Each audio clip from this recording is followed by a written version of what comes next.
जो भी काम किए हैं उसमें ये भिखारियों का रिहेबिलिटेशन और उनको एम्प्लॉयमेंट और शेल्टर देना सबसे महान पुण्य का कार्य, सेवा का कार्य और सबसे कठिन कार्य।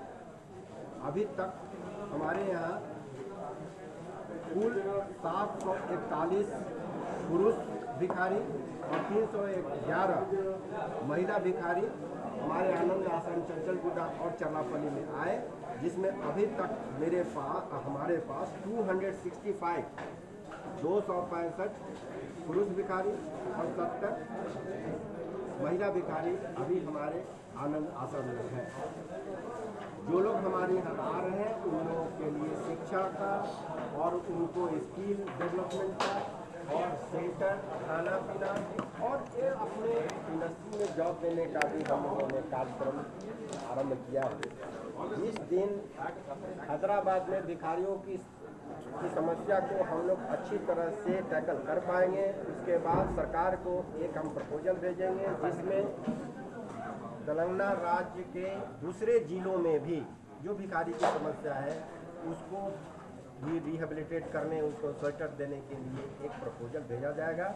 ये जीएचएमसी, पुलिस और प्रिजन्स डिपार्टमेंट का सहयोग से तेलंगाना सरकार की मदद से और उसकी योजना के तहत ये जो प्रोग्राम शुरू किया गया है, ये कहीं भी भारत में कहीं भी और विश्व में कहीं भी प्रिजन्स डिपार्टमेंट या कोई भी डिपार्टमेंट इस समस्या को नहीं टैकल कर पा रही है और हमारे जैसा नहीं कर पा रही है। पहली बार ऐसा हो रहा है और एक आदर्श के रूप में दूसरे राज्यों में अब लिया जा रहा है। लोग हम लोगों से भी पूछ रहे हैं कि आप लोग कैसे इसको कर रहे हैं।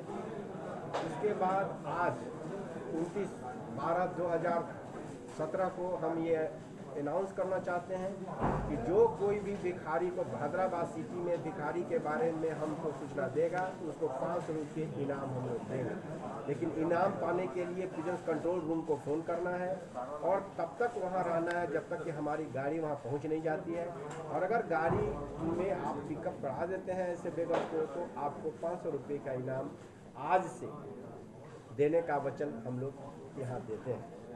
अभी तक हम लोगों का था कि कुछ परिवार है ऐसे भिखारी के जो उनके पति एक चंचलगुडा में, पत्नी वहाँ चरलापल्ली में, ऐसे केसेस को हम सोच रहे हैं कि एक फैमिली को एक जगह रिहेबिलिटेट करने की कोशिश करें।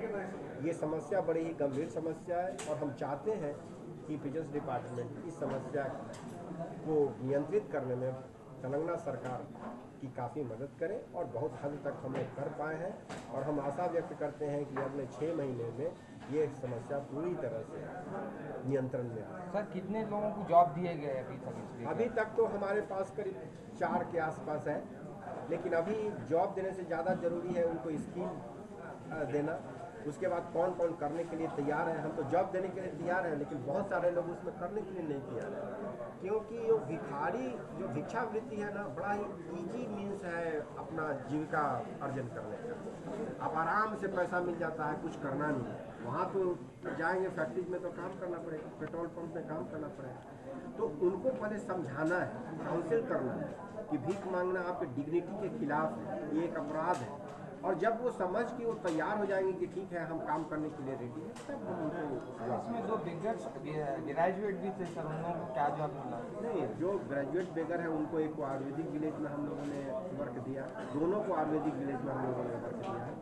एक बीएससी कंप्यूटर था तो रिसेप्शनिस्ट के रूप में, एक दूसरा मेसर है मतलब मसाज कर सकता है, उसको भी आयुर्वेदिक विलेज।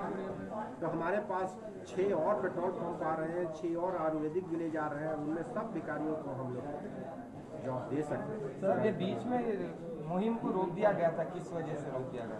मुहिम को इसलिए रोक दिया गया था कि कुछ पत्रकारों ने लिखा कि ये जो प्रोग्राम है वो इवांका ट्रंप जी के आने के कारण चलाया जा रहा है। हमारा कहना है कि तेलंगाना सरकार गरीब से गरीब लोगों को शेल्टर देने के लिए, उनको रिहेबिलिटेट करने के लिए काम की जा रही है, तो इसको एक दूसरा कलर दे दिया गया। इसीलिए उसको इवांका ट्रंप जी के आने के 15 दिन पहले से ये अभियान बंद कर दिया गया और जिस दिन वो गई उसके दूसरे दिन से फिर ये अभियान चालू किया गया है। 1 महीना तक ये अभियान चलाने के बाद करीब रोड पर तो अब कहीं जंक्शन पर आपको भिखारी नहीं दिखेंगे, कहीं कहीं दिख रहे हैं, इसलिए कि बाहर से भी लोग आ जा रहे हैं अचानक। सर नाइट में या डबिलपुर पर नाइट में बिगर्स दिखाई दे रहे हैं सर वहाँ पर। रात में भी अब हमारी पार्टी रात में भी जा रही है अब, और रात में भी जो आ रहे हैं उनको भी उठाने की कोशिश कर रहे हैं। सर इसका टोल फ्री नंबर है क्या?